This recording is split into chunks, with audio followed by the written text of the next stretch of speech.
Hi and welcome back. Today I have to take some cuttings of my lemon geranium plants. I have 4 plants to deal with today, so I thought I would show you all how I do that. In order to take cuttings, you need a few things. We need some pots full of soil, and I have them in a tray because I like to bottom water. I'll show you what that is all about. You need a clean pair of clippers or secateurs, and you'll need some water. So here's the first plant that I'm going to use for my cuttings.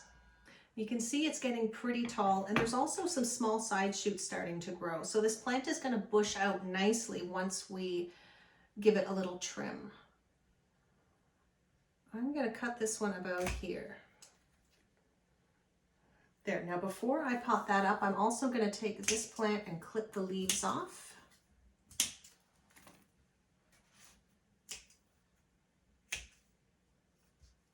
There, now that we've taken the top off, all these small leaves are going to start growing much quicker now. And then this plant should be nice and bushy and ready to plant out when it gets warmer in the spring. I have one more of these and I'm going to do the same thing. There we go. And I'll be doing an update on these over the next few weeks so that you can see how they're growing. Now I'm going to take my cuttings and I'm going to do the same thing. I'm going to snip off all the lower leaves.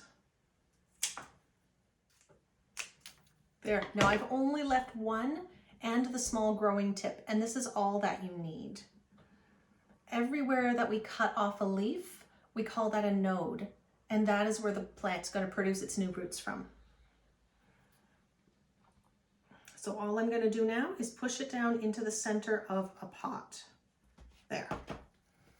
The reason we cut off most of the leaves is because the leaves is where the plant is going to be losing water from. And at this point, it doesn't have any way of producing, or it doesn't have any way of taking up.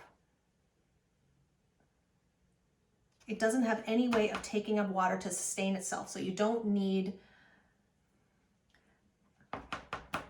So the reason that we cut off most of the leaves is because from the leaves is where the plant transpires water, or will lose water. And at this point, it doesn't have any roots to take up water to sustain itself. So we want to reduce the moisture loss as much as possible. And you know what? We can actually take these off as well. There. So that is a perfectly healthy cutting. I could have cut it down even smaller, but maybe we'll do that with the next ones. So I've done the 2 small plants, but I also have 2 much bigger ones. Now these 4, I actually took all 4 of these as cuttings in September from a plant that I had outside. And 2 of them I potted up about 6 weeks ago. So there's the difference. I took these cuttings at the exact same time as the 2 small ones that I just showed you. And the difference in growth is just that I put these in a bigger pot than the other 2. So this one is so overgrown that it actually flopped over and snapped when I moved it. So I'm going to cut it off right at that point. There. So let me put that aside for a second and I'll show you what I'm left with. Basically looks like just a stick, but there's a small growth point right there. And we may get a few too now that I've taken all the top growth off of it. So we'll keep an eye on this one, and that should still be a nice healthy plant. Now I'm going to take this. This is a giant piece I have left, and I'm going to take multiple cuttings from this one. I'm going to shorten this one a little bit. 3. I'm going to try something a little bit new too. This one does not have a small growth point on the top. So we're going to try planting it just like this to see what happens. And here is the top piece. There, that one's perfect.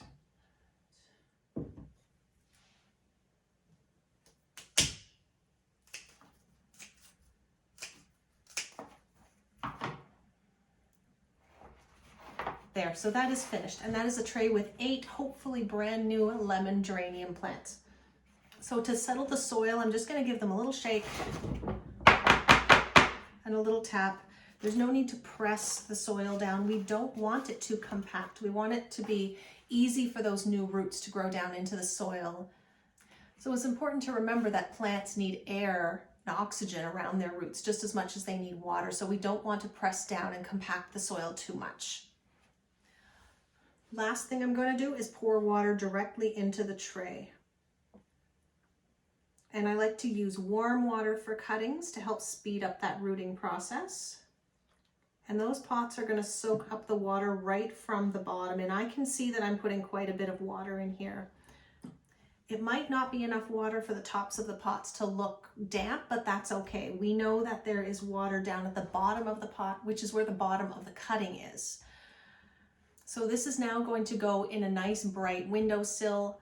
I have a small shelf right there for things that are too big for my grow lights, and that is where I will put these. So I'm going to set these aside and just have a quick look at the pots that we have left. Here are the two small ones, and here are the bigger ones. So I want to take a quick look at the roots on these small ones.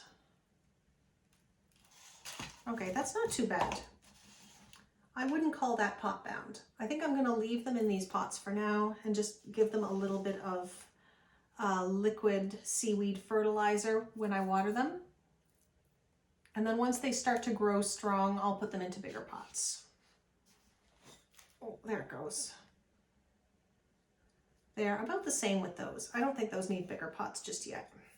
Once these start to grow strong, I will take them out of the pots and probably knock off a bunch of the old soil. They have been sitting in these pots for about 6 months. So thank you for watching. Thanks for sticking around. If you have any questions or anything that I've missed, please leave them in the comments and I'll make sure to respond quickly. Don't forget to please hit the subscribe button and that bell and like the video if you found this helpful. And let me know what videos you'd like to see coming up.